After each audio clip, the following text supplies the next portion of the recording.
Un cariño del alma de Diomedes Díaz. Con este tema iniciamos nuestra edición de la tarde de hoy de Venezuela Siempre, Siempre Venezuela.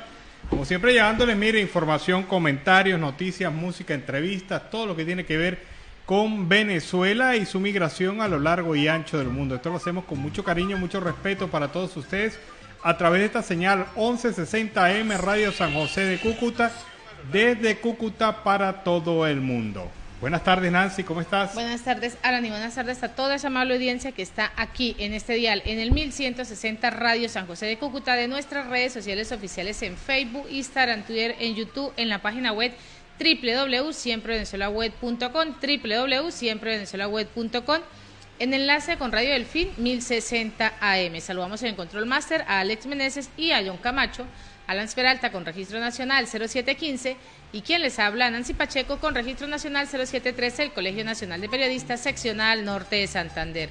Bienvenidos a esta primera ronda informativa en Siempre Venezuela, Venezuela es noticia. Bueno, y esta mañana se realizó aquí en la ciudad de Cúcuta un encuentro importante de los gremios empresariales de la frontera, tanto del Táchira como el norte de Santander, y que contó con la participación del presidente de Fedecámaras Venezuela, Carlos Hernández.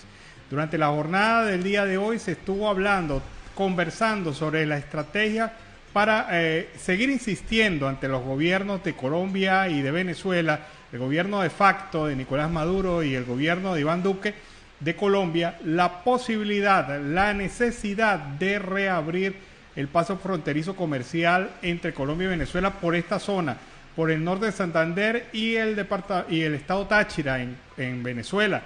La idea, según los empresarios, es reactivar económicamente una zona que ha estado bastante deprimida desde el año 2015, cuando el gobierno de facto cerró el ingreso comercial por el puente binacional, por todos los puentes binacionales. El juez de juicio o haber informado a los familiares y abogados, poniendo pues en riesgo la continuidad del juicio oral y público iniciado en la jurisdicción penal ordinaria en el estado Carabobo. 3 de estos detenidos fueron llevados al Rodeo 3, 4 al Rodeo 2 y 6 a Yare 3. El resto de los privados de libertad estarán en el SEBIN y en Ramo Verde. Bueno, pero recuerden ustedes una cosa. La Comisión Interamericana de Derechos Humanos, la Comisión de Derechos Humanos de las Naciones Unidas y específicamente la misión Bachelet solicitaron el traslado de recintos no adecuados como la sede del SEBIN y la Dirección General de Contrainteligencia Militar de presos políticos hacia cárceles civiles. Pero, si bien esta solicitud se había hecho hace tiempo, obviamente se hace para mejorar la condición de los presos políticos, no para empeorarla. Y cuando usted traslada a un preso político sin darle participación a su abogado, a sus familiares, sin esperar la orden de un juez, y sobre todo a cárceles de extrema peligrosidad en Venezuela, usted está generando condiciones peores a las que tenían estos presos políticos. Totalmente. Entonces, ahí hay que ver la mala intención del gobierno de decir, por un lado, sí, estamos cumpliendo con las normas y las especificaciones que nos solicitó la Comisión de Derechos Humanos de las Naciones Unidas, y por el otro, está empeorando la condición de detención de estos presos políticos. Habrá que ver cómo las organizaciones de defensa de derechos humanos enfrentan esta condición que sin duda alguna representa un riesgo adicional a los presos políticos que están detenidos en diversas cárceles en Venezuela. Y hablando de la Comisión Interamericana de Derechos Humanos, que ha condenado las ejecuciones extrajudiciales de hombres jóvenes en situación de pobreza en Venezuela, hizo un llamado al régimen venezolano a observar los estándares internacionales sobre el uso de la fuerza, así como a investigar, juzgar y sancionar la práctica sistemática de esta grave violación de los derechos humanos. Según detalla el comunicado, en la primera quincena del 2022, agentes de seguridad de la dictadura chavista tuvieron involucrados en al menos 27 asesinatos, patrones que coinciden con el registro por la Misión Internacional Independiente de Determinación de los Hechos sobre la República Bolivariana de Venezuela y la Organización de los Estados Americanos. Denuncia además que en estos casos ocurridos en el marco de operativos de seguridad ciudadana, el 80% de las víctimas tenían menos de 25 años, el 99% eran hombres en situación de pobreza y un 80% de los casos hubo algún tipo de amenaza e intimidación contra los denunciantes.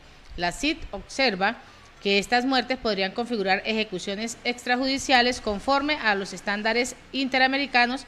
Adicionalmente a esto, encuentra preocupante que el Estado venezolano presenta gran parte de estas muertes violentas por incidentes de resistencia a la autoridad. Esto es lo que está rezando el comunicado en la tarde de hoy.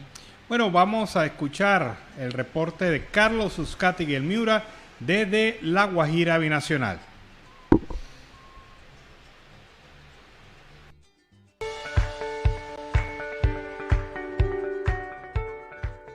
Saludos cordiales, una feliz tarde para todos desde el departamento de La Guajira, Barranca, la tierra amable de Colombia.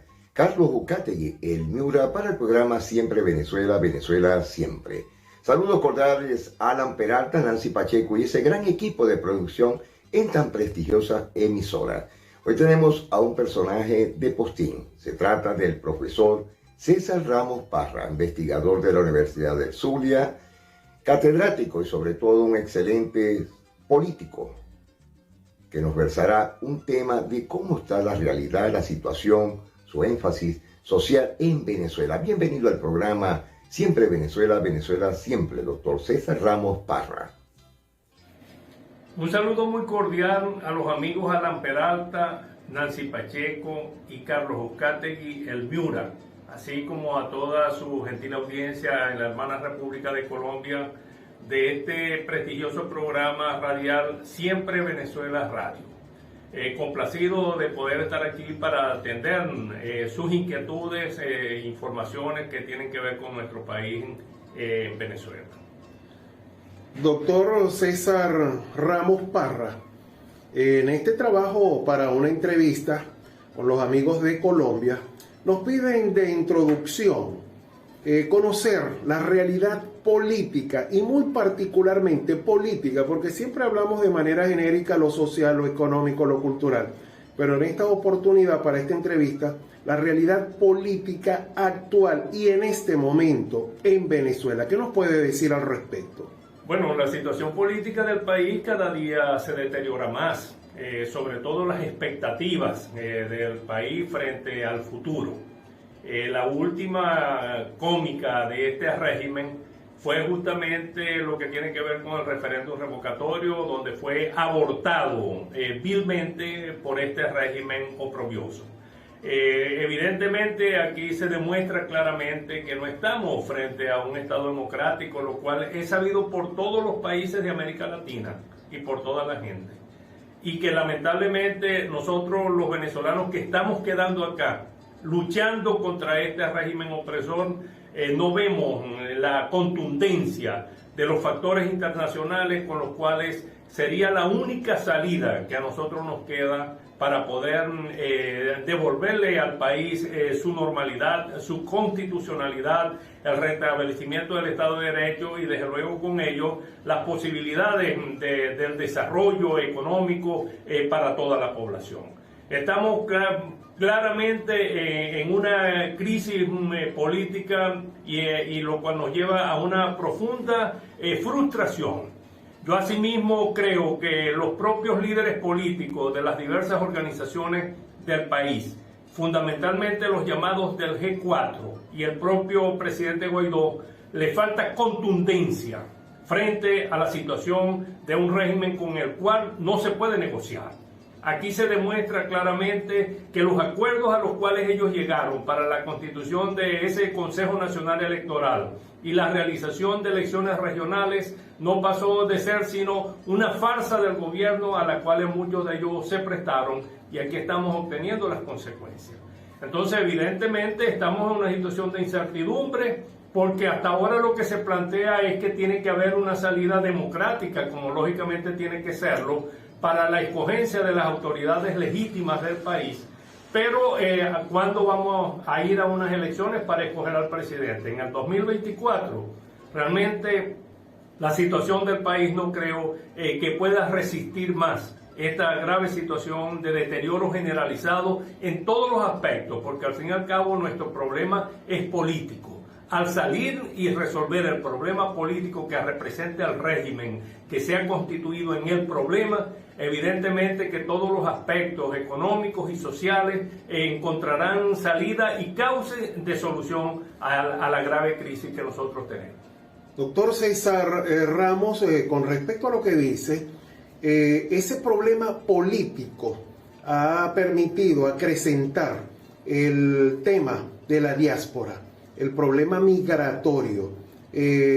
Sabemos pues que la crisis venezolana ha obligado a muchos que aún no queriéndose ir de su país lo han tenido que hacer y de alguna manera han retocado, han trastocado el hacer social de otros países de la región. Este tema, ¿qué nos puede referir y por supuesto como consecuencia de esa grave crisis que usted nos menciona? Bueno, lo que sí está definitivamente aceptado por los propios organismos internacionales y el ACNUR particularmente, es que hay cerca de 6 millones de venezolanos que han huido de este país, han sido expulsados de este país producto de las consecuencias. Hay cifras muy arbitrarias que señalan que en los últimos meses esa tendencia se ha acentuado de manera dramática y que se ha incrementado con respecto a las últimas cifras en cerca de 800%, imagínate tú. Es un drama que los venezolanos no puedan ver el sueño de su realización en nuestra tierra. Y que todo mundo hoy por hoy, en la medida en que se agudiza el problema político y la falta de respuesta y la falta de ver la posibilidad de un mañana mejor, tengan que acudir a la huida de su país. Esto le ocasiona también un problema a nuestros vecinos, particularmente a la hermana República de Colombia, cuyo presidente ha dado muestras de verdadera solidaridad al gobierno colombiano que nosotros tenemos que agradecer. La solidaridad manifiesta en la receptividad y en las condiciones que le dan a nuestros connacionales que están emigrando hacia allá, pero también hacia el resto de los países, Ecuador, Perú, Chile, y ahora la tendencia que se profundiza también hacia Estados Unidos. Bueno, los países ya están tomando medidas de cierre de exigencias, de visados, etcétera, para tratar de frenar la corriente migratoria que evidentemente les ocasiona a ellos un problema, porque ellos no están preparados para recibir esos contingentes de personas que van a crearle dificultades a sus economías, a sus situaciones en los pueblos donde ellos van llegando. Pero lo más dramático es la propia travesía que nuestra gente desesperada tiene que apelar a ella. Y lo más dramático y lo más emblemático es la muerte de esta joven, de esta niña que falleció en la frontera entre México y Estados Unidos. Eso verdaderamente es un crimen de lesa humanidad. Es una situación que debe llamar a la conducta contundente de los organismos internacionales para ayudarnos a recuperar nuestra normalidad. Doctor Ramos, con respecto a esos organismos internacionales, ¿qué considera usted si ha sido verdaderamente la ayuda diligente, el apoyo internacional de quienes cuestionan a este gobierno? ¿Verdaderamente ha sido diligente esa comunidad internacional frente a la crisis venezolana? Mira, nosotros no podemos pretender tampoco que de la noche a la mañana sean los extranjeros los que vengan a resolvernos un problema a nosotros, donde nosotros mismos fuimos los que nos metimos acá, al creer y al ser encandilado por el gran estafador de esta sociedad que fue Hugo Chávez, y que ha tenido consecuentemente la presencia de un individuo incompetente que no está en capacidad de gobernar ni de dirigir un país como es Nicolás Maduro. Entonces nosotros estamos frente a una neoesclavitud a la cual nosotros mismos progresivamente fuimos siendo llevados, pero también aceptados por los propios líderes políticos nacionales que no han estado a la altura.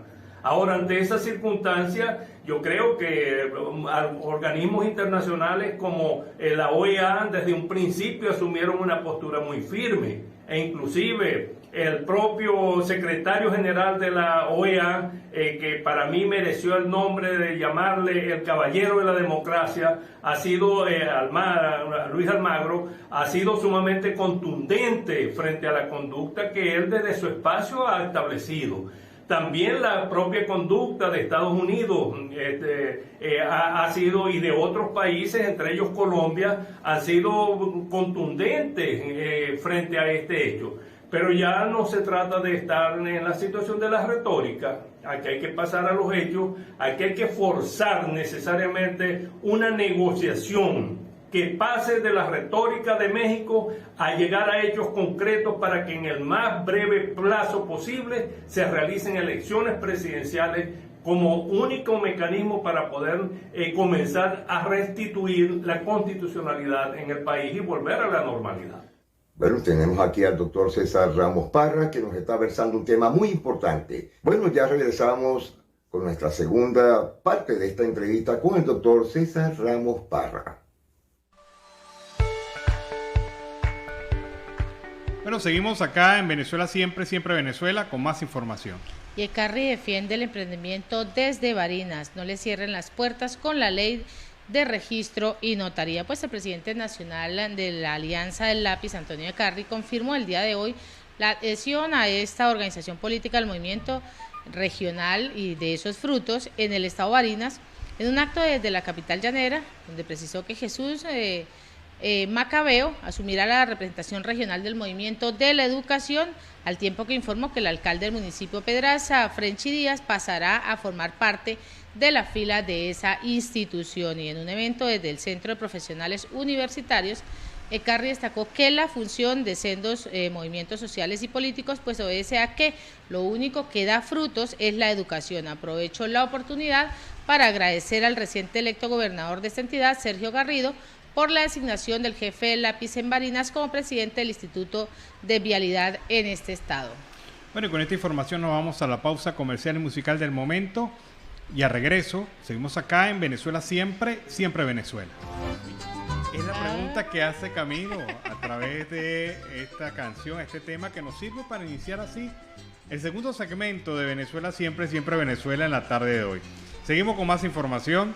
Y Julio Castro advierte que la nueva subvariante del COVID-19 tiene rápida reinfección, pues así lo viene notificando el infectólogo Julio Castro en la tarde de hoy, donde da datos importantes acerca de esa nueva subvariante del COVID-19 AB.2. Durante una entrevista con Shirley Barnegué en el circuito Unión Radio, ha aseverado que la BA.2 tiene una rápida reinfección y recordó que tras su aparición en varios países del mundo, la prohibición de reinfectación es de 6 meses y el individuo posee anticuerpos. Lo más probable es que en Venezuela, si te infectaste con Delta en el mes de diciembre, te puedas infectar ahora en enero con Omicron. Lo ha dicho y lo ha ratificado el infectólogo, aunque en el país, según los datos oficiales, aún no se ha reportado ningún tipo de casos de BA.2. El experto también precisó que en ese momento no se sabe cuánta mortalidad pueda existir a través de esta nueva variante que es intradomiciliario. Esto es de mayor contagio según el infectólogo. Bueno, y según el Foro Penal, la Organización de Defensa de los Derechos de los Detenidos en Venezuela, el régimen de facto de Nicolás Maduro mantiene en prisión preventiva eterna a más políticos venezolanos, a presos políticos venezolanos. En un informe presentado por el Foro Penal se establece que de los 245 presos políticos que hay registrados en estos momentos en el país, solo 35 han sido condenados por los tribunales. 210 presos políticos se encuentran en una prisión preventiva sin fin. ¿Qué significa esto? Que se les suspenden las audiencias, que no se determina la audiencia preliminar, que no se le hace, no se cumple en alguna fase del proceso, que se reinician los procesos. Es decir, en una situación de verdad, de verdadera y completa indefensión. Dígame aquellos que no han tenido ni siquiera la audiencia preliminar, ni siquiera saben por qué delitos formalmente están siendo acusados por el Estado. También 12 de los 35 condenados por delitos de presos políticos, prefirieron admitir cargos para no seguir en incertidumbre con las promesas de la Fiscalía y de los jueces de hacerle una prisión más corta o dejarlos en libertad cumpliendo casa por cárcel o alguna otra medida sustitutiva de este proceso. Y Estados Unidos comenzó a deportar a Colombia a migrantes venezolanos que ingresaron sin visa. Pues así, comenzó a deportar a Colombia a estos migrantes venezolanos que ingresaron de forma irregular al país norteamericano a través de la frontera con México. Se trata de personas que residían en Colombia antes de cruzar sin visa al territorio estadounidense. Así lo confirmaron 2 funcionarios de Seguridad Nacional a CNN. El jueves pasado, el Departamento de Seguridad Nacional devolvió a 2 ciudadanos venezolanos a Colombia. Los funcionarios estadounidenses indicaron que se espera que los vuelos a Colombia se realicen regularmente. La confirmación de estas primeras deportaciones coincide con un pedido que hizo el embajador de Estados Unidos para Venezuela, Jean History, para que los venezolanos no se arriesguen y no arriesguen su vida intentando llegar a territorio estadounidense de manera irregular. Jean History dijo: no arriesgue tu vida ni la de tu familia. El riesgo de que tú o un ser querido sean víctimas de un delito grave o parte de una tragedia, pues es alto durante el peligroso viaje que se da hacia Estados Unidos sin tener la visa y sin estar regular. Bueno, Darío Grafé, periodista de Oriente del país, de Venezuela, ha señalado que continúa el destrozo masivo de nuestra biodiversidad al este del estado Bolívar. La minería irracional devasta por completo las reservas hídricas, colando en peligro a los habitantes del municipio Sucre con la instalación de dragas para la extracción de oro en las fuentes de agua naturales que tienen esos sectores. La ambición de estas empresas transnacionales y de las concesiones mineras en el estado Bolívar nos llevan directo a una hecatombe ambiental. El gobierno no pone freno al destrozo con tal de enriquecerse ellos y los enchufados. El impacto ambiental y el destrozo de nuestro pulmón vegetal en Guayana es alarmante. Los pueblos del sur, al sur del estado Bolívar, pagarán las consecuencias. Sin agua, sin electricidad, sin vialidad, con una explotación irracional llamada hoy en día por el gobierno minería ecológica y sustentable, que no es más que grandes destrozos en los parques nacionales. Las comunidades indígenas se encuentran expuestas al maltrato, a la esclavitud y la muerte ante grupos que manejan el control, según Darío Grafé. Y a esta hora, en Siempre Venezuela, Venezuela Siempre es Noticia, vamos con el segundo reporte de nuestro corresponsal, Carlos Uzcategui, El Miura.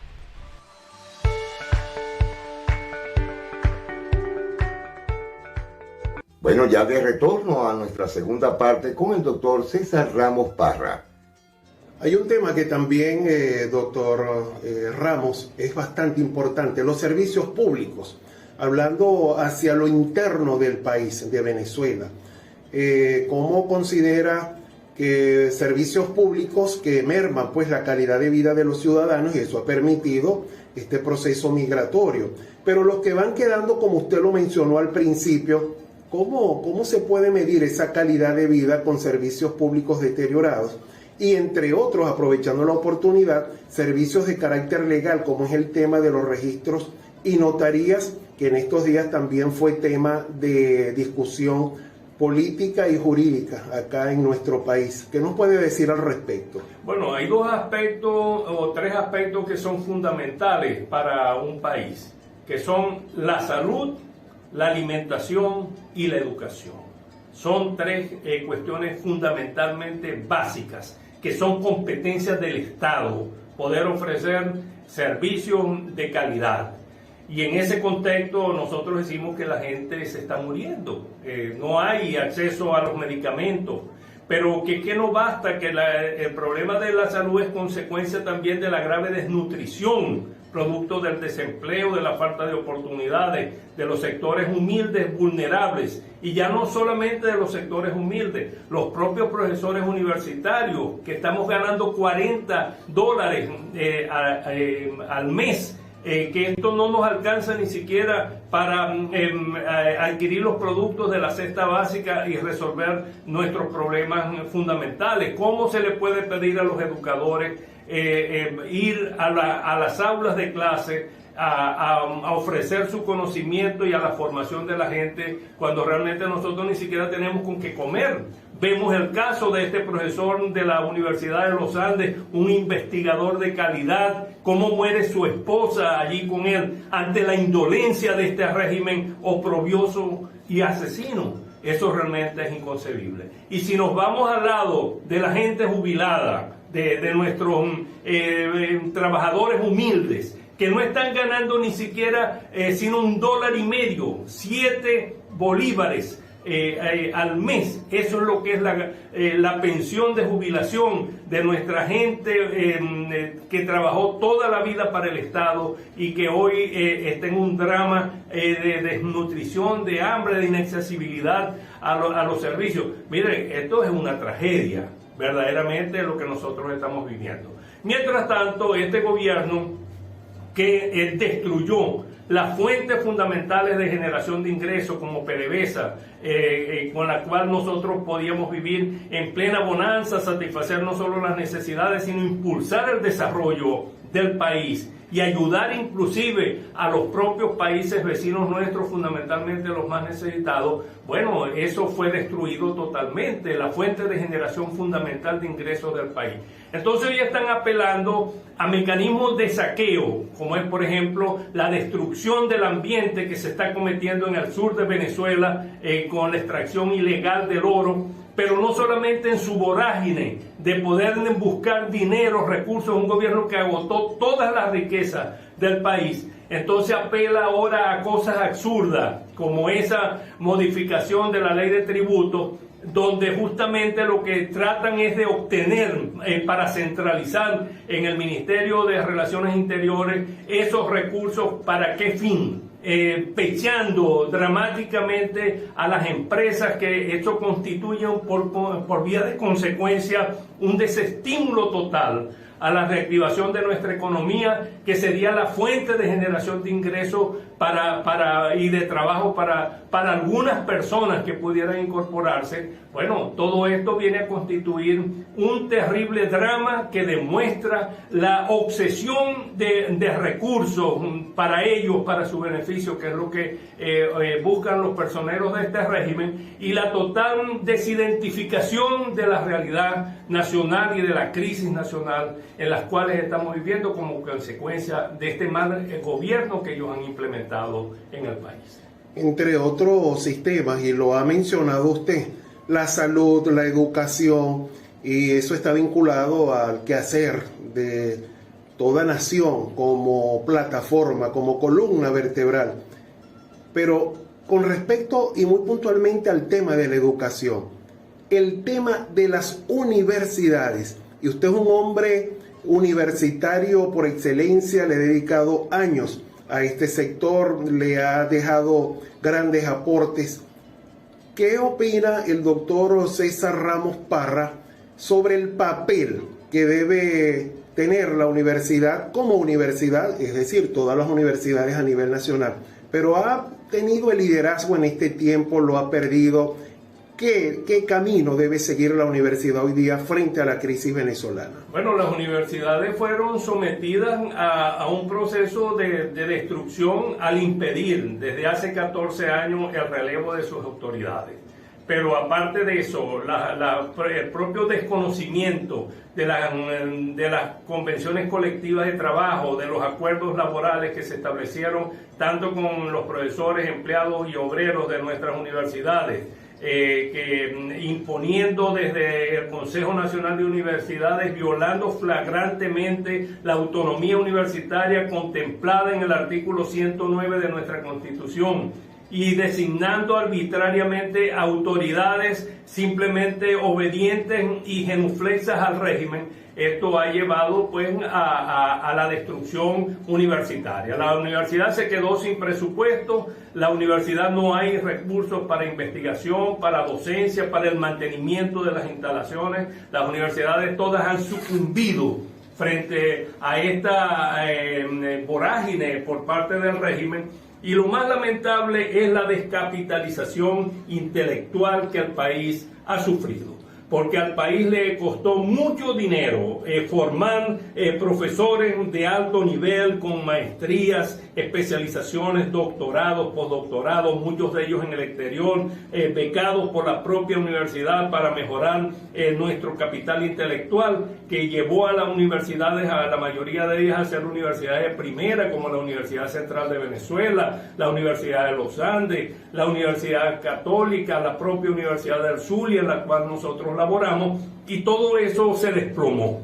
Aquí las universidades hay que reconstruirlas totalmente, hay que someterlas a un proceso de reingeniería, y ojalá cuando ese momento llegue en un Estado democrático, nosotros podamos aprovechar esa circunstancia para ofrecer un nuevo modelo de gestión universitaria, una universidad que deje atrás el modelo napoleónico agotado del pasado para insurgir con un nuevo modelo de gestión vinculado fuertemente a la universidad, para que la universidad se convierta en el gran instrumento, en el corazón de transformación de nuestra sociedad, y para que las funciones universitarias, docencia, investigación y extensión, se realicen con un mayor sentido de pertinencia, relevancia y trascendencia al servicio de la sociedad, que es a quien le pertenecen las universidades. Ese sueño debe llegar. Nosotros no podemos ser pesimistas frente a esta realidad. Nosotros lo que tenemos es que enervar nuestra capacidad de lucha para salir a reconquistar nuestro país.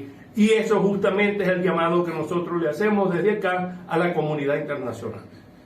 Doctor César Ramos, a partir de su posición política, su experiencia universitaria y extrauniversitaria también, habiendo ocupado cargos de mucho interés público, ¿cuál sería, aunque no pretendiendo con la pregunta que hay una fórmula, que hay una receta, pero cuál sería el paso a seguir según el doctor César Ramos Parra para salir de esta crisis, para mejorar la situación del país con respecto a las relaciones internacionales, a lo internos, todos los problemas que existen? Porque sabemos que no es una cuestión de fórmulas, pero a su manera de ver, ¿cuáles serían los pasos esenciales, fundamentales a seguir para superar verdaderamente esta crisis y no sigamos en discursos que se han convertido solo en paños calientes? Tienen que haber dos cosas fundamentales. A lo interior, la unidad definitiva y efectiva de todos los factores políticos, democráticos y de la sociedad civil. Aquí no se puede seguir cada quien por su lado. Y el que no esté dispuesto a alinearse en esa unidad, habrá que pasarle por encima. Y el segundo aspecto, aliarnos con los factores internacionales que nos están ayudando, que están preocupados por la situación del país, para que en la mancomunidad de esfuerzo del liderazgo nacional con el liderazgo internacional forcemos definitivamente a este régimen a cesar en sus funciones y abrir los espacios democráticos para el establecimiento de un nuevo gobierno en el país. Bueno, agradecido, doctor César Ramos Parra, por esta entrevista que usted nos permite. ¿Algún saludo final y sobre todo haciéndoselo llegar a nuestros amigos de Colombia? Bueno, mi gratitud nuevamente a Alan Peralta, a Nancy Pacheco y a nuestro amigo Carlos Ucategui Almiura por esta gentileza y esta particular deferencia que han tenido conmigo de ofrecerme estos espacios para hacerle llegar a todos los radioescuchas de su programa en la hermana República de Colombia este mensaje que hemos enviado. Señores, nos estamos despidiendo hasta ahora con magnífica entrevista de nuestro insigne catedrático de la Universidad del Sur y, por supuesto, un investigador de primera. Muchas gracias, doctor César Ramos Parra. Y nos despedimos a esta hora. Carlos Ucategui, el Miura, para el programa Siempre Venezuela, Venezuela Siempre. Mil bendiciones para todos. Bueno, amigos, seguimos acá en Venezuela Siempre, Siempre Venezuela. El director de Médicos Unidos de Venezuela, Jaime Lorenzo, informó que el sistema de salud construido por el gobierno de Hugo Chávez, Misión Barrio Adentro, se encuentra inoperativo en un 92%. El médico cirujano con especialización en la administración de hospitales indicó que el sistema de salud creado a inicios del gobierno de Hugo Chávez Frías, el sistema Barrio Adentro, se desarrolló todo un plan de construcción de módulos de establecimiento y ahorita en este momento, en una última evaluación que tienen, se hablaba de que un 92% de estos establecimientos se encontraban totalmente cerrados. sin producir nada hacia las comunidades donde están construidos.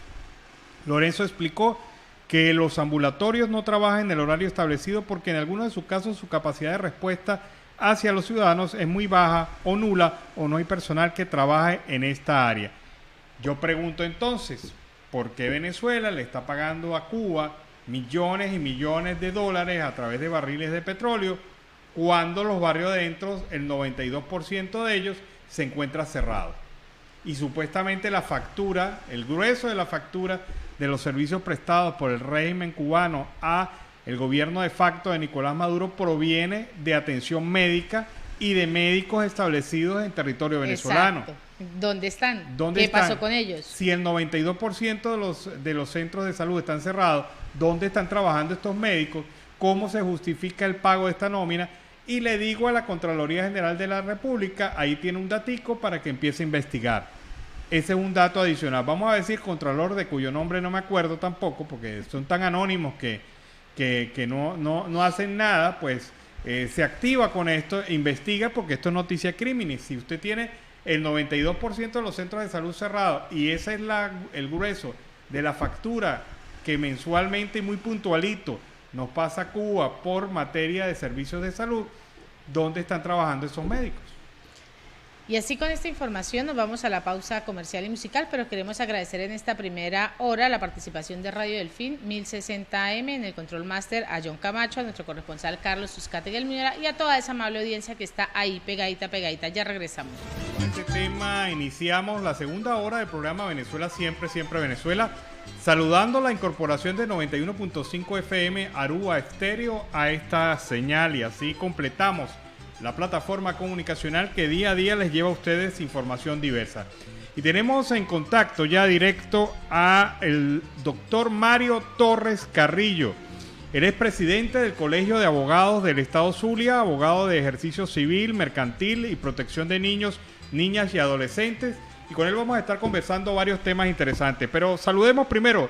Bienvenido al programa, doctor. Bienvenido a Siempre Venezuela. Hola, buenas tardes a todos. Gracias por la invitación a tu prestigioso programa. Bueno, aquí estamos para que podamos compartir un rato ameno y de grata información para todos los radioescuchas, para toda la ciudadanía y muy especialmente para los colegas abogados que están en sintonía. Bueno, doctor, hay un aspecto que ha impactado realmente a la sociedad venezolana durante este primer mes del año, y es la implementación del nuevo esquema de costos de servicio en notarías y registros en Venezuela. ¿De qué manera ha impactado esto al sector del ejercicio del derecho en el país?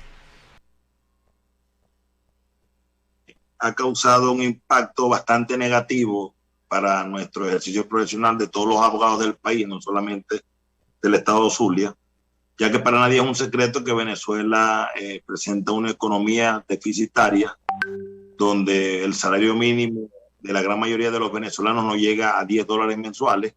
Esto traerá como consecuencia esta alza desmedida y desproporcionada en las tasas de notaría y registro.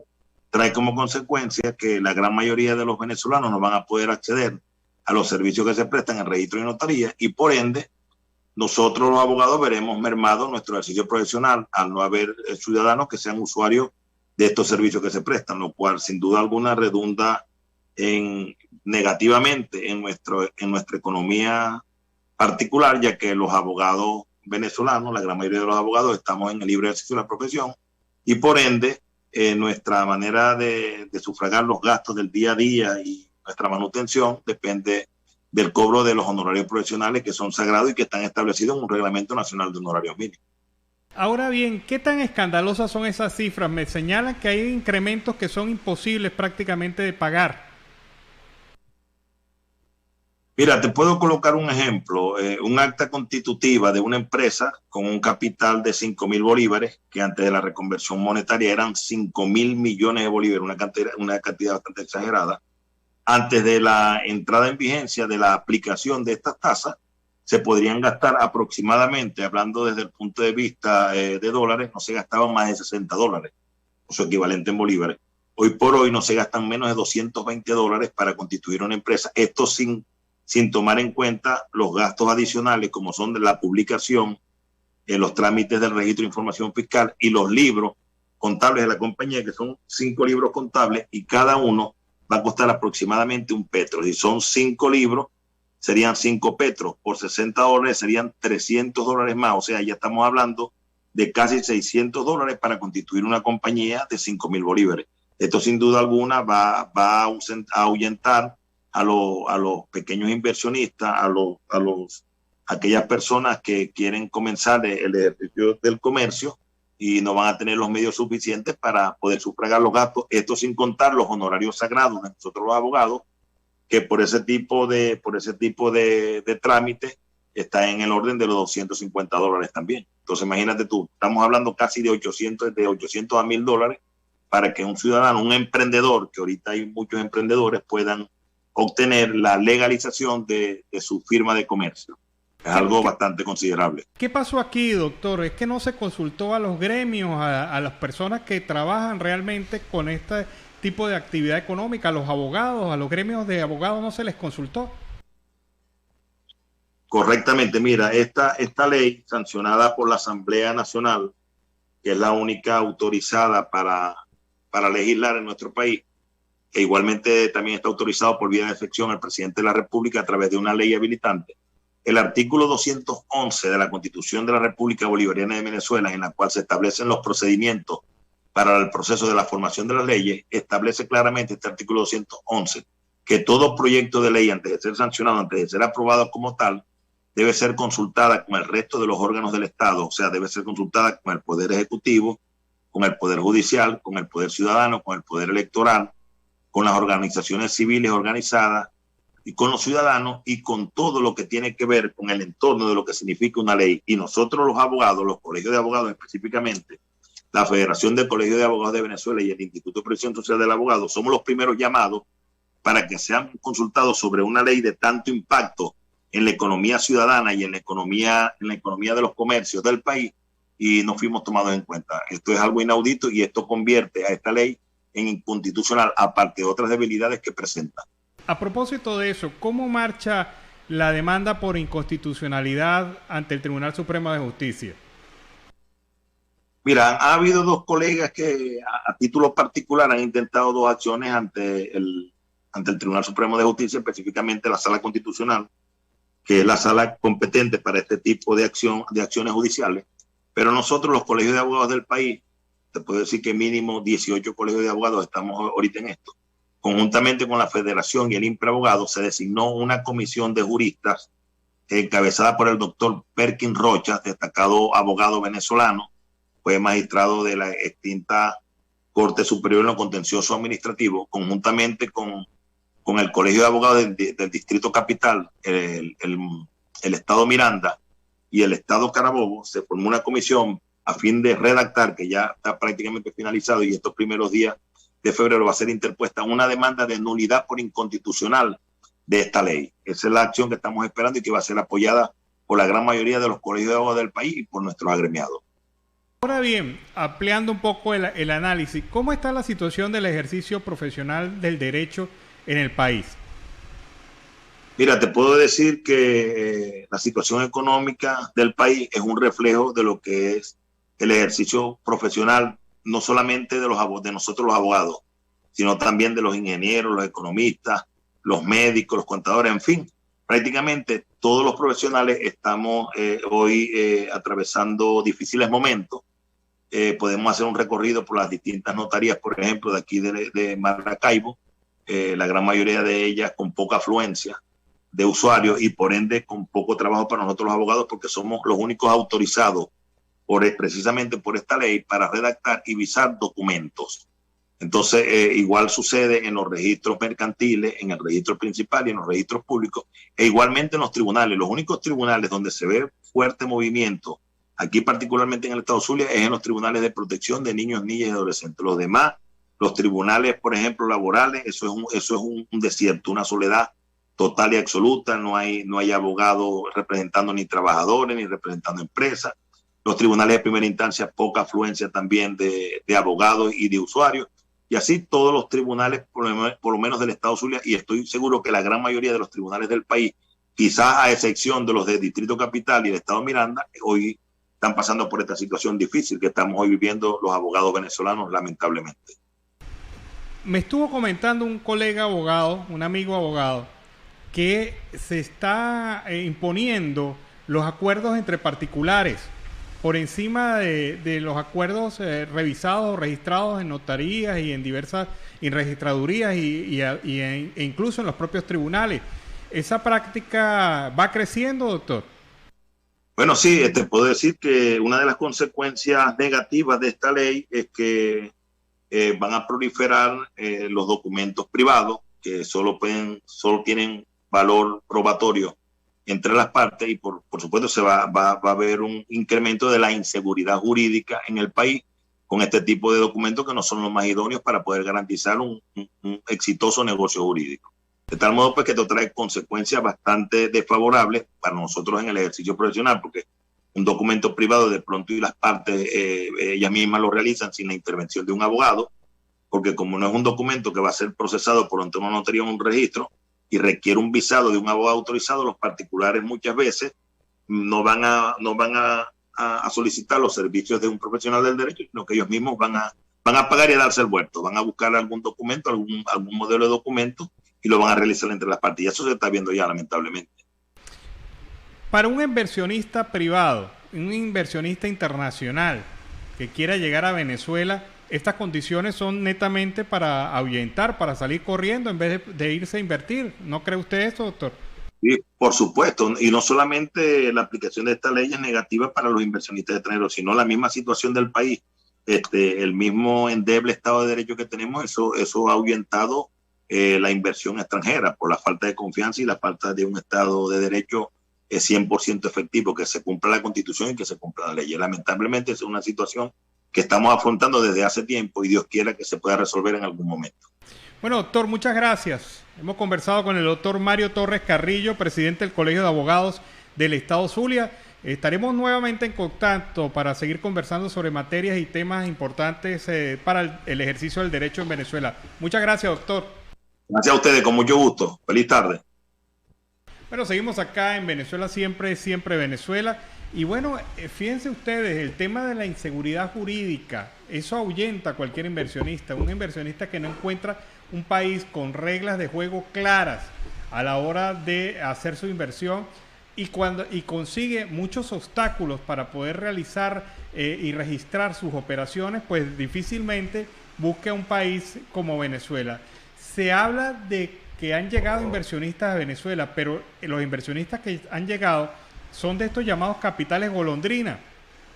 Es decir, gente que invierte porque hay una oportunidad de negocio momentánea en el país y que retiran esos fondos a la menor amenaza, retiran esos fondos y escapan como una bandada de golondrinas buscando otro sitio donde invertir. Así están las cosas en Venezuela en este momento y ya hablábamos del tema de la inseguridad jurídica en el país.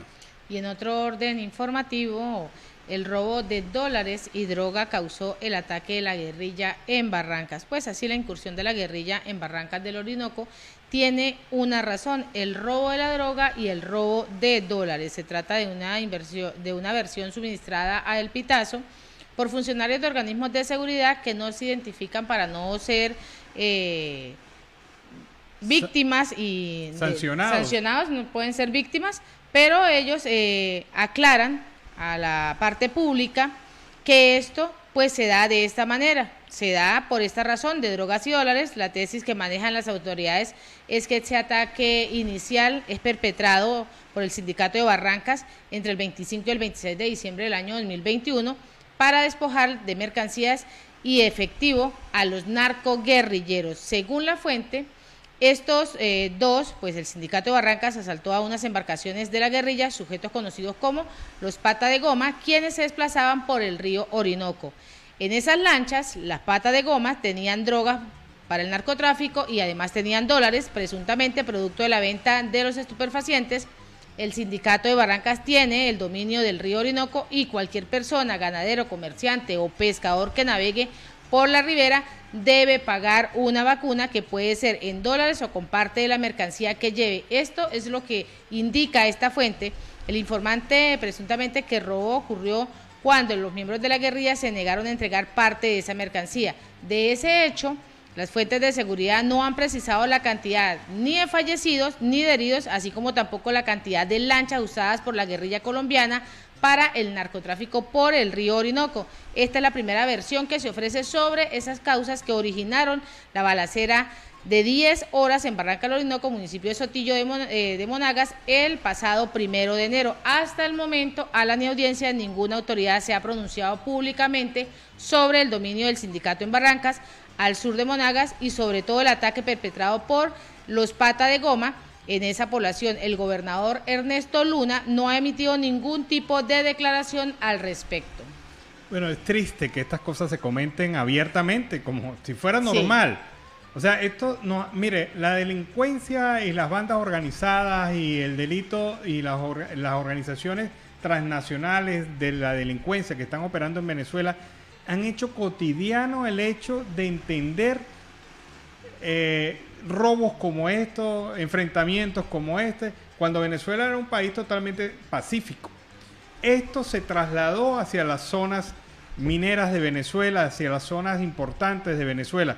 Pero escuchar que dos organizaciones poderosas en materia de delincuencia se enfrentan en el territorio venezolano por drogas y por dólares y por oro y por tráfico de combustible y por otros delitos, otros tantos delitos que se están cometiendo allí, pues luce totalmente insólito. Como insólito fue la protesta que realizaron los estudiantes y autoridades de la Universidad de los Andes durante el día de hoy. El doctor Marcos Pino, director de Asuntos Estudiantiles de la Universidad de los Andes, manifestó que, entre otras cosas, la protesta es por la desesperación de los profesores por los bajos salarios. En los últimos días hemos tenido un sentimiento de tristeza, un sentimiento de injusticia hacia los universitarios. La ULA está de luto, al igual que Mérida y Venezuela. Profesores, empleados y estudiantes estamos sometidos a la tragedia humanitaria, muriendo prácticamente de hambre. Por salarios que no pueden llamarse salarios, porque también por falta de medicamentos. Hay profesores que sufren angustia cuando no tienen insulina o por dolores de cabeza, porque no les da el salario para una cajita de medicina. Esta protesta se realizó en el marco de la situación de pobreza extrema y asfixia presupuestaria inducida a las universidades, que ocasionan tragedias como la del profesor Pedro Salinas. Los estudiantes, los docentes, el personal administrativo, las autoridades salieron a protestar en la zona rectoral de la universidad para exigir mejoras y a llamar la atención sobre esta circunstancia, porque a pesar de existir recursos adecuados para atender las necesidades de la universidad, prefieren gastarse estos recursos en otras actividades. No es posible que haya varias instituciones del Estado venezolano que tengan más recursos que la propia universidad. Así que Venezuela se prepara para tiempos difíciles en materia de la educación superior y educación a todo nivel, porque este problema de los universitarios también lo viven los docentes de media como lo viven los docentes de escuela. Y el ministro de Petróleo del gobierno de Nicolás Maduro, Tarek El Aissami, informó en el día de hoy en su cuenta en Twitter que el fiscal superior de Delta Macuro, Jorge Peña, fue aprendido por las autoridades por la presunta vinculación con la red de traficantes de gasolina que conecta a los estados Anzoátegui, Bolívar y Delta Macuro. Como avance de la investigación respecto al desmantelamiento y captura de estas mafias de la gasolina, el día de hoy, en coordinación con el fiscal general Tarek William Saad, hemos detenido al fiscal superior del estado Delta Macuro, Jorge Peña, es lo que ha escrito a través de la cuenta en Twitter. Peña, quien tenía apenas 2 meses en el cargo como fiscal superior de Delta Macuro, era cómplice de esa red delincuencial para desviar la gasolina, según lo detalló el Aissami. Por este hecho también fue detenido un trabajador estatal de Petróleo de Venezuela, identificado como Juan García Barragán. Bueno, pero yo pregunto una cosa. No me gusta, me gusta que estén desmantelando esas redes, que por cierto son los ejecutores, no son quienes manejan directamente el negocio. Pero bueno, por algo se empieza. Esos son los chivos expiatorios. Claro, pero sale Tarek El Aissami, ministro de Petróleo, diciendo hemos detenido. No, ministro, A usted no le corresponde ese rol le corresponde al fiscal del Ministerio Público anunciarlo, que de hecho creo que lo anunció, o sea que hay como una pelea entre los dos para agarrar más vedetismo en relación a este tema. Es al fiscal a que le corresponde eso. Usted como ministro, pléguese a las declaraciones del fiscal y cumpla con su labor. Su labor es vigilancia y control, producción y mantenimiento de la industria petrolera nacional. Y a esta hora en Siempre Venezuela, Venezuela Siempre, vamos a la pausa comercial y musical. Ya regresamos. Bueno, sabrosito esto del tema con Nacho y Jorge Luis Chacín, tema con el que iniciamos nuestra última porción de la torta de Venezuela Siempre, Siempre Venezuela en la tarde de hoy. El último pedacito, el cuarto bloque de este programa, Venezuela Siempre, Siempre Venezuela. Y bueno, vamos a contactar directamente con Oliver Luyano, el amigo de todos, quien desde el Arauca Binacional nos trae más información. Buenas tardes, Oliver, ¿cómo estás? Buenas tardes, Alan. Buenas tardes, Nancy. Amigos, audiencia, desde acá, desde el Arauca, les saluda el amigo de todos, Oliver Luyano, guariqueño y de Zaraza. Bueno, mis amigos, en esta parte del programa, en esta última parte de la torta, tengo el placer de conversar con Walter Briceño. Walter es un dirigente político y también comunicador del estado Aragua, específicamente de Maracay. Walter, gracias por aceptar conversar con nosotros para Siempre Venezuela. Bienvenido, paisa. Un gusto saludarlo, don Oliver, muy grato. De verdad que me siento Walter, muy complacido nuevamente en conversar. Dígame, cuénteme. Walter, ¿cómo está la situación de Maracay en este momento? ¿En qué sentido social, económico? Quisiera Mira, que nos describieras Maracay cómo está la situación de Maracay, sobre todo a nivel social y económico. Mira, a nivel social está como en todo el país. O sea, hay muchas necesidades, hay inflación, o sea, todo costoso, los servicios públicos no funcionan. Realmente hay muchos problemas con los servicios públicos en Maracay, muchísimos problemas. Ha mejorado un poco el tema de los bajones de luz. ¿Recuerdan los bajones de luz que, Sí, por ejemplo, sí. en el Castaño se iba la luz 3 veces al día y eso ha mejorado, pero sobre todo hay muchos problemas con brote de aguas blancas, brote de aguas negras, el tema de la vialidad, los mercados populares, el mercado libre, el mercado principal, muchos problemas digamos, de insalubridad. Y bueno, la economía está como está en todo el país, una economía dolarizada prácticamente, donde la gente paga en dólares pero gana en bolívares. Por ejemplo, mi señora es educadora y gana menos de $2 mensual. Claro está, les pagan algunos bonos que tampoco alcanzan, que si el bono de guerra, que si el bono no sé qué cosa, le pagan bonos, pero esos bonos no van alineados, digamos, a futuro con las prestaciones sociales. El día que salga un educador, imagínate, le van a pagar todas sus jubilaciones y eso con estos sueldos que no existen. Yo digo que en Venezuela es la única parte del mundo donde las personas no pueden vivir con su sueldo. Y así está Maracay. O sea, Maracay, lo bonito de Maracay, si tú conoces Maracay, es la Avenida Las Delicias. Ahí le han metido toda la plata del mundo porque este alcalde que tenemos ahorita, el alcalde Rafael Morales, se ha dedicado al maquillaje. O sea, ellos han tomado como estrategia. O sea, no sé, no sé si te recuerdas que hablaban de Carabobo, que tú pasabas por allá por Carabobo, por el Parque Negro Hipólita y todo era una belleza. Pero a lo mejor si te metías en los barrios era otra cosa. O sea, aquí en Maracay sí hay un problema bien terrible con el tema de la basura de los desechos sólidos urbanos. Entonces, claro, pasas por la Avenida Las Delicias y no entras en ningún barrio y tú dices, Maracay está bonita. Como pasa en Caracas. Caracas está bonita, pero métete en los barrios. O sea, métete Ahora, en los barrios como tal. También quisiera que me comentaras el tema de la seguridad. ¿Cómo está ese tema? En vista pues que Maracay es una ciudad de mucho movimiento, de muchas personas, ¿no? Ha bajado. Yo considero que ha bajado. O sea, no sé, no se escucha tanto el tema de los asaltos, los atracos como antes. Ha bajado. Tal vez porque mucha gente se ha ido también, creo yo. Esa es parte del asunto. Yo pienso que como han dicho, mira, hasta muchos amigos de la gente se han ido. Sí, antes yo, por ejemplo, andaba con el celular hablando por ahí y mira, cuidado con el celular. No vale, ahora la gente anda por ahí en las camioneticas. Ya no ocurre, ¿no? La gente habla con sus celulares en la calle. Sí ocurre, Ahora, Walter, pero en bajas dimensiones. Por supuesto, siguen robándose celulares y antes a cada rato veía que se robaban las baterías. O sea, yo pienso que parte de la dolarización ha influido en esto también, porque todo está dolarizado prácticamente. O sea, ahora, Walter, todo el mundo tú también vive eres de rebusque. La gente, disculpa, la gente vive aquí, el ciudadano vive de rebusque, de vender cosas, de meterme en cosas por internet, ¿sí me entiendes? O sea, los profesionales viven de hacer otras cosas, muchos de vender lo que tenían. Pero...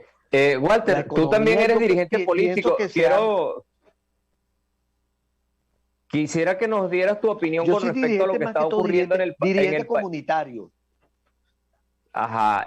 Quisiera que nos comentaras acerca de lo que ha ocurrido, lo que está ocurriendo con estas detenciones de dirigentes del gobierno, de funcionarios del gobierno, alcaldes, diputados, el juez superior de Bolívar. ¿Qué opinión tienes al respecto? Mira, hermano, yo pienso que, como yo lo veo, ¿no? Qué casualidad con el tema revocatorio, después revocatorio de todo lo que hizo el CNE, o sea, todo esto que se hizo por arte de magia. Oye, empezaron a caer un alcalde, que si 2 diputadas, que si un fiscal. Yo me pregunto lo siguiente, o sea, va a una alcabala y ven que es un alcalde, van a parar a un alcalde, y si es el chavismo, o un diputado que tiene inmunidad parlamentaria, que cuando sale se identifica, mire, diputado fulanito y tal, tiene inmunidad.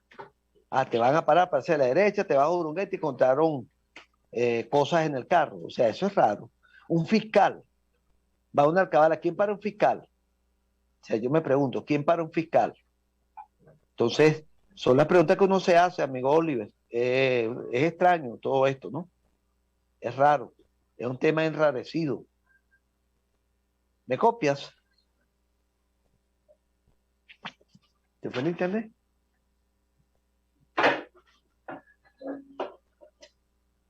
¿Aló? Aquí en contacto en Venezuela siempre Venezuela, lo estábamos escuchando en relación a la explicación. Se fue la señal. Está dando sobre la situación allá en Maracay. Pregúntale a él. Pero bueno, vamos a seguir directamente conversando con nuestro invitado de la tarde de hoy. Nos estaba comentando sobre la situación de las detenciones que estaban ocurriendo en diferentes partes del país de dirigentes del chavismo, y usted ponía en duda algunas de los orígenes de esas razones.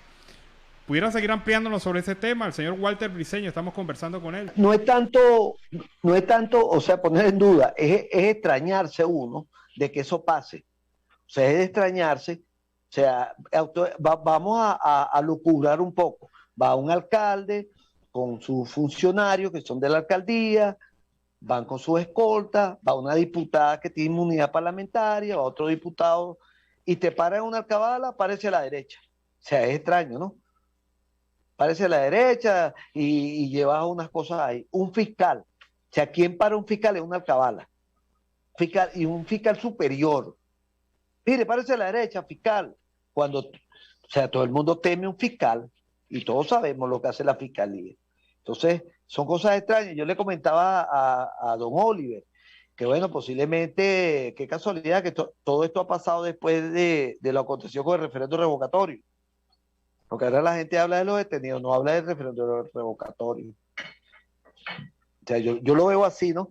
Claro, pero fundamentalmente, y tomando en cuenta su experiencia política, ¿qué estaría buscando el gobierno a través de esto? ¿Solamente lanzar bombas de humo para hacer olvidar ciertos temas críticos de la vida nacional? Trapo rojo. lo que llaman por ahí trapos rojos, pensaría yo. O sea, uno lo analiza así. O sea, es como muy casual la cosa, porque ahorita los medios, la gente, los políticos, ¿de qué hablan? En las redes sociales, lo que circuló ahorita sobre el tema de la alcaldesa, el seguimiento de la alcaldesa, que si la presentaron en Caracas, que si la diputada, que si le van a dejar, que si la inmunidad, que si el fiscal superior, ¿sí me entiende? O sea, no se habla de referendo revocatorio ahorita. Ya de O otro sea, tema, lo veo. una de las cosas particulares del hecho de la migración forzosa de los venezolanos es que gran parte, si no decir por lo menos un 30, un 40% de los migrantes que han llegado por lo menos hasta esta zona de la frontera son provenientes de los estados centrales de Venezuela, Carabobo, Aragua. ¿Usted cuál cree que sea la razón de esta migración desde esos puntos específicamente? La situación país. El sueldo, como yo le he comentado a don Oliver, ¿cuánto gana? Mi señora es educadora y gana $2 mensual. $2, imagínese usted. Que no alcanza ni para comprar dos harinas pan. $2. Dos harinas pan al mes. ¿Hacia dónde va la oposición en Venezuela en este momento, señor Walter Briceño? Bueno, yo pienso que la oposición ahorita está en un proceso de que tiene que buscarse una unidad nacional y encontrar un camino real para enfrentar esta situación que vivimos los venezolanos. O sea, tiene que haber un punto de ebullición sobre el tema de la unidad en el país y definirse una unidad verdadera con un fin único, que es darle un parado a esto, pero darle un parado, o sea, tal y cual lo establecen las leyes, pues, electoral, qué sé yo. Ahora imagínense, con el tema del referendo revocatorio tenemos que esperar hasta 2024. Muchos hablan de la necesidad de legitimar las autoridades dentro de la oposición. ¿Ese es el camino, empezar por allí? Estoy de acuerdo, lo estoy diciendo ahorita. Sí, estoy de acuerdo. Tiene que legitimarse y tiene que haber un proceso de primaria donde se escojan una dirigencia. Se escoja una dirigencia, no que se autoescojan ellos en Caracas, sino que haya a nivel nacional una legitimación de toda esta camada de dirigentes a nivel nacional y a nivel regional. Yo pienso que ahí está la solución. Incluso lo planteaba María Corina Machado unos meses atrás. A mí me parece interesante la propuesta. El mío presidente interino Guaidó también lo ha dicho últimamente. O sea, hacer un llamado a que tiene que reunificarse la oposición de verdad. Porque hay unos que para mí se dicen oposición, pero que de oposición no les veo nada. Porque aquí en Aragua, por ejemplo, hay unos que se llaman opositores que vienen de la Alianza Democrática, pero nunca lo ves denunciando nada, nunca dicen nada en contra del gobierno. Entonces, ¿qué clase de oposición es esa? El nombre solamente. ¿Qué aspira desde ese punto de vista el venezolano común y corriente? Aquel que tiene que pagar deudas y que tiene que pagar compromisos y oye cada vez más lejano el tema político. Es frustrante, es frustrante. O sea, como ciudadano uno puede sentirse frustrado uno mismo que está en la política. Usted mismo que es periodista, usted está en Colombia, ¿no? Pero no es que el venezolano se frustra de ver tanta incoherencia en muchas decisiones que se toman y que no hay un objetivo que se logre tal cual se ha planificado. Por ejemplo, con el tema del referendo revocatorio, toda la oposición no estaba enmarcada en este rumbo del referendo revocatorio. Por ejemplo, los partidos políticos no se enfilaron, digamos así, con el tema del referendo revocatorio. El movimiento Mover se organizó y dos movimientos más que fueron los que impulsaron el referendo revocatorio, pero el resto por ejemplo, el Frente Amplio Venezuela Libre, ni el G4 se sumaron a lo del referendo revocatorio. Entonces, si se hubiesen sumado toda esta fuerza y hay este atropello por parte del CNE, porque fue un atropello lo que pasó aquí en Venezuela con lo del referendo revocatorio y una violación a la Constitución y al derecho ciudadano, yo pienso que todo el país pudo haber dado una respuesta a eso. Entonces, esa es la unidad que se quiere, ¿me entiendes? Un solo objetivo. Por parte del presidente interino Juan Guaidó, sigue llamando a unas elecciones libres. Debe haber unas elecciones libres, transparentes y con un CNE realmente que sea libre y que no tenga parcialidad alguna con ningún sector. Eso es una exigencia que se hace el venezolano. Fíjese lo que pasó ahorita con el referéndum revocatorio. 2 rectores de oposición, entonces salen 3. 3 personas deciden por un país completo. 3 personas no les importa lo que está viviendo una sociedad. 3 personas no les importa que muera gente todos los días, que se vaya la gente, se vayan del país, tantos jóvenes, alejándose de su familia, de sus hijos, de sus padres, por lo que vimos aquí en Venezuela. 3 personas, 3 rectores. Dígame usted. O sea, no, ¿cómo te digo? No es justo pues que esto nos esté pasando a nosotros los venezolanos.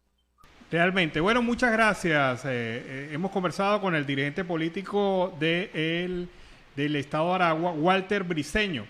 Walter, muchas gracias por haber estado en el programa. No, y gracias a ustedes por esta oportunidad de poder expresarnos y que las personas sepan pues nuestro pensamiento y lo que acontece aquí en nuestra ciudad de Maracay. Aquí nos dedicamos también a la lucha social, al trabajo comunitario y todos los días estamos trabajando por nuestra ciudad. Muchas gracias y me saluda la licenciada que saludé anteriormente allí. Bueno, muchas gracias. Hasta luego pues. Seguimos entonces aquí en Venezuela Siempre, Siempre Venezuela con más información.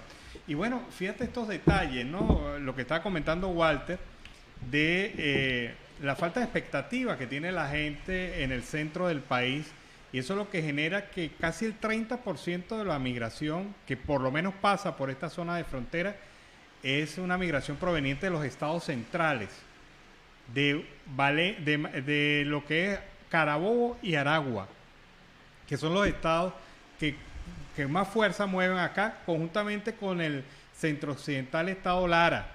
Y es la opinión que no se tiene en cuenta, es la opinión que el gobierno no tiene en cuenta y que es ahí donde el mismo gobierno está diciendo, bueno, las cifras apenas son 800,000 migrantes venezolanos que han salido, los que tienen dinero fueron los que salieron, bueno, no existe más, regresen al país, que aquí les tenemos garantías. ¿Dónde está esa población a la cual no se le ha permitido su opinión, su concepto, su queja, su reclamo? Claro. No, y fíjate que los estados del centro del país fueron de mucho apoyo para el chavismo en las primeras épocas del chavismo.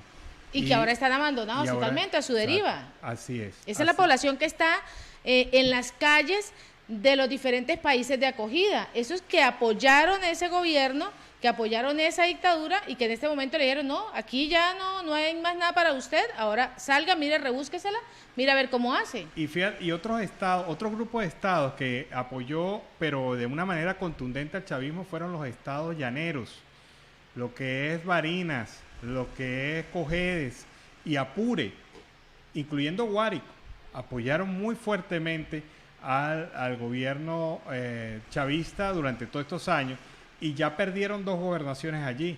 Total. Ya perdieron Cojedes y perdieron Barinas y estuvieron a punto de perder, si no fue que la perdieron y trampearon esa elección, pero estuvieron a punto de perder Apure. O sea, esos son llamaditos de atención que le hace el pueblo a esta gente que durante tantos años ha manejado el país, ha controlado el país como les ha dado la gana, ha tenido recursos y sin embargo los resultados no se ven por ninguna parte. Y así con esta nota hemos llegado al final de esta emisión de Siempre Venezuela, Venezuela Siempre es Noticia, a través de este dial, el 1160 Radio San José de Cúcuta, de nuestras redes sociales oficiales en Facebook, Instagram, Twitter, en YouTube, en la página web, en enlace en esta segunda hora con Aruba Estéreo 91.5. Agradecemos en el Control Master a Alex Meneses, Alan Peralta con Registro Nacional 0715 y quien les habló, Nancy Pacheco con Registro Nacional 0713, el Colegio Nacional de Periodistas Seccional Norte de Santander. Hasta mañana. Hasta mañana, cuídense.